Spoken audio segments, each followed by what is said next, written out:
I want to tell you a story about an insurance salesman from Connecticut. In 1908, this man started a job at the Hartford Accident and Indemnity Company in Hartford, Connecticut.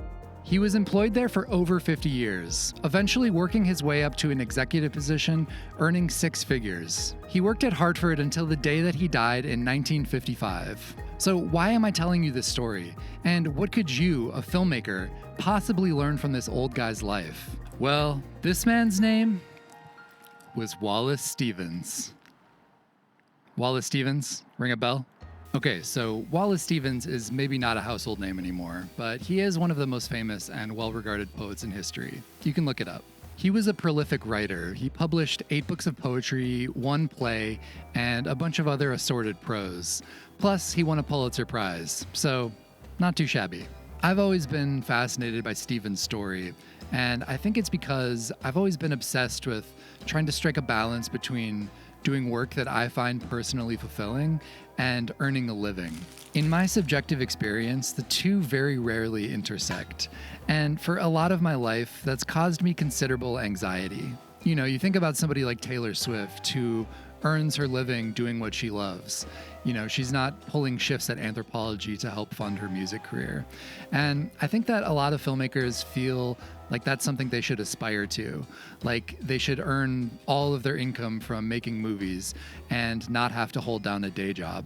And yeah, sometimes the work that I do to earn a living can be incredibly fulfilling. And sometimes the movies that I make do earn me money. Not very often, but I usually need to do one in order to support the other. And yes, listen, I'm sure as an insurance executive, Wallace Stevens was living a pretty cush life. But the point is, he wasn't working full-time as a poet per se, at least in the romantic way that we envision poets or artists. He put on a suit and went to an office every weekday, and he seems to have worked around that schedule to write. But he held down a full-time job to earn a nice living for him and his family, and he still managed to be a successful and celebrated poet. And in fact, he liked his career so much that in 1955, when he won the Pulitzer Prize, he was offered a position on the faculty at Harvard, and he turned it down because it would have meant leaving his day job. Another example of this is William Carlos Williams, who was a successful physician in New Jersey, in addition to being a celebrated writer and poet. He even used to write ideas for poems on his prescription pads while he was at work. Admittedly, both of these guys had pretty high-paying jobs, and I think that being a poet is something that can more easily be done by yourself in your off hours or your spare time than, say, making movies. I think that filmmakers or actors or artists or whoever can feel ashamed when they're not making 100% of their income from the field of art that they're involved in. I've always earned my living from doing video production of some sort. I produced videos at Vox for 4 years, then I did videos for B&H, and now I freelance all across the board to earn a living. But I don't think that not earning 100% of your income from the thing that you're most passionate about is necessarily a bad thing. At least that's what I've told myself. Because when you earn your living from something other than your art, it gives you more freedom in a way. You don't have the pressure for your work to be financially successful in the same way, since you're not going to starve if something you make isn't a commercial hit, since you got your day job to fall back on. This allows you to be riskier and to take more chances, so you can follow your weirdest, most f***ed up impulses instead of trying to weigh what you think people are going to like or what will be successful. Having to juggle a job and my own work makes me more focused as well. When I was working in an office every day until 6 or 7 p.m., I would get off work and I would know that I only had an hour or two to write. So you better believe that I was in front of my laptop tapping away for every second during that period, because time was scarce and precious. Now that I'm freelance, if there's a day where I'm not working, it's like I have unlimited time unfurled in front of me, but I find that I actually get far less work done. It's called Parkinson's Law, which states that work will expand to fill the time allotted for its completion.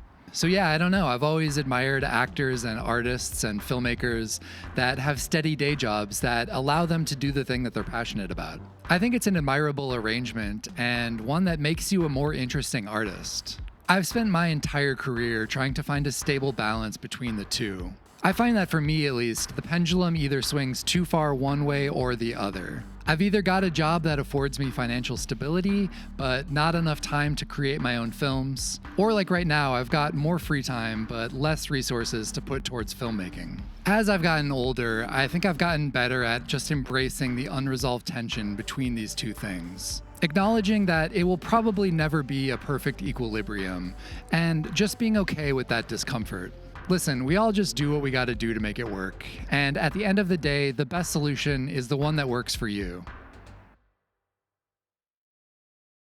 So I thought that it was worth mentioning that Wallace Stevens, in addition to being an insurance executive and a poet, was also pretty racist. So although I wanted to explore the dichotomy between his professional and artistic life, I'm in no way saying that he is somebody whose views or behavior should be emulated. So finding balance between your professional and artistic lives, good. Racism, bad. Okay, thank you so much for watching, and I hope that you have a great day.